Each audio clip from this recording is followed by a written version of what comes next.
Bismillahirrahmanirrahim. Assalamualaikum warahmatullahi wabarakatuh. Gimana kabarnya? Semoga sehat selalu ya.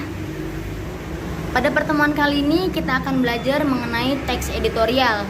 Sebelumnya teman-teman sudah tahu belum nih apa sih yang dimaksud dengan teks editorial? Oke, kita akan belajar mengenai teks editorial. Langsung saja pada pengertian teks editorial.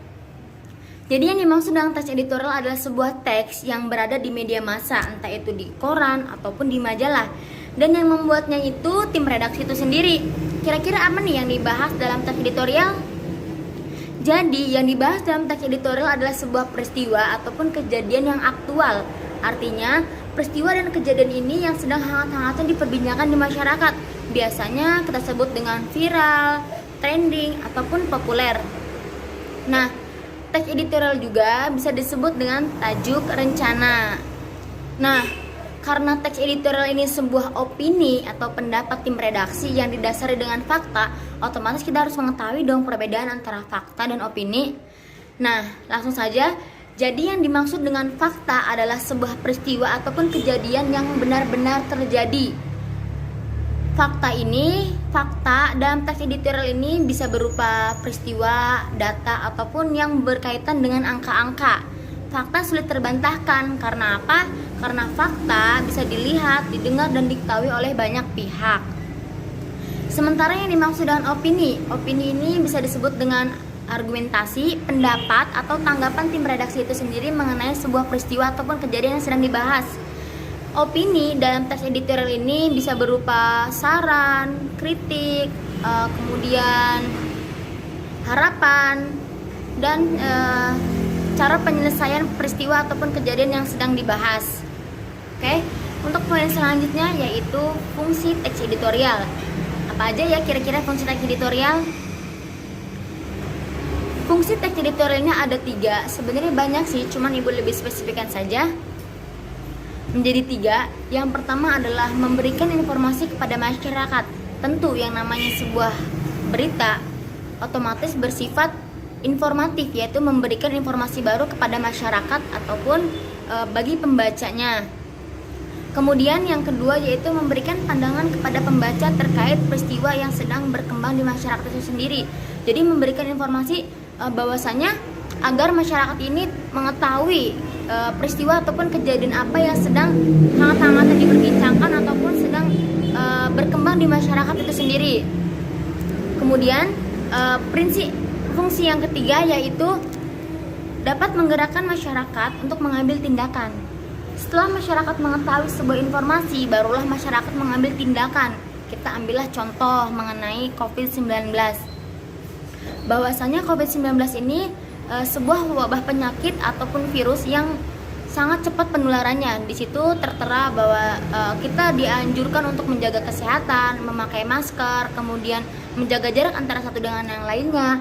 Nah, dari situ kita baru mengambil tindakan bahwa kita bakalan mengikuti aturan-aturan yang sudah ditentukan oleh pemerintah tersebut, yaitu dengan cara memakai masker, kemudian menjaga jarak antara satu dengan yang lainnya, dan kemudian rajin mencuci tangan.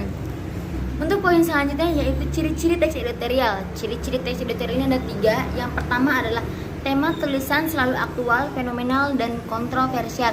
Artinya isi tulisan teks editorial ini harus bersifat aktual, yaitu peristiwa tersebut harus sedang hangat-hangatnya diperbincangkan di masyarakat, atau populer ataupun viral. Dan kemudian fenomenal yaitu menarik untuk dibahas, dan kontroversial yaitu penuh dengan perdebatan ataupun konflik yang sekiranya menarik perhatian masyarakat untuk memperbincangkannya. Kemudian ciri yang kedua yaitu bersifat sistematis dan logis. Jadi peristiwa dan kejadian ini harus sesuai dengan peristiwa yang sedang terjadi. Jadi tidak boleh dilebihkan ataupun tidak boleh dikurangkan gitu loh. Dan logis, masuk akal peristiwa tersebut ataupun kejadian itu sendiri. Kemudian kalimat yang digunakan ini lugas, yaitu singkat, padat, dan jelas. Jadi tidak menggunakan kalimat yang sulit dimengerti. Jadi ataupun kata-kata yang menggunakan kata-kata ilmiah ataupun kritis. Jadi cukup menggunakan kalimat yang singkat, padat, dan jelas agar mudah diterima oleh masyarakat itu sendiri. Baik, untuk poin selanjutnya yaitu struktur teks editorial. Struktur teks editorial ini ada 3. Yang pertama itu pengenalan isu ataupun tesis, yang kedua itu argumentasi, dan yang ketiga itu penegasan. Untuk yang pertama yaitu pengenalan isu ataupun tesis, bagian ini yaitu berupa bagian pendahuluan pada teks editorial yang berfungsi untuk mengenalkan sebuah informasi ataupun peristiwa yang akan dibahas. Dan kemudian yang kedua yaitu argumentasi. Argumentasi ini berisikan tentang pendapat ataupun tanggapan tim redaksi terhadap isu yang akan dibahas. Kemudian yang ketiga yaitu penegasan. Penegasan ini berisi simpulan, saran, rekomendasi, dan juga harapan redaksi terkait peristiwa yang sedang dibahas. Jadi cara penanganannya seperti apa? Seperti itu. Baik, untuk poin selanjutnya yaitu kaidah kebahasan teks editorial. Kaidah kebahasan teks editorial ini ada 4. Yang pertama ini menggunakan kalimat retoris, artinya kalimat atau pertanyaan ini tidak membutuhkan jawaban. Contohnya, manusia bernapas dengan paru-paru, bukan?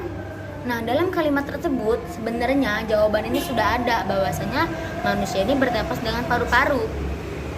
Kemudian yang kedua yaitu menggunakan kata-kata populer, artinya kata-kata ini sering digunakan oleh banyak masyarakat, tidak menggunakan kata-kata ilmiah ataupun puitis karena sulit dimengerti oleh banyak masyarakat. Contohnya kata reinkarnasi.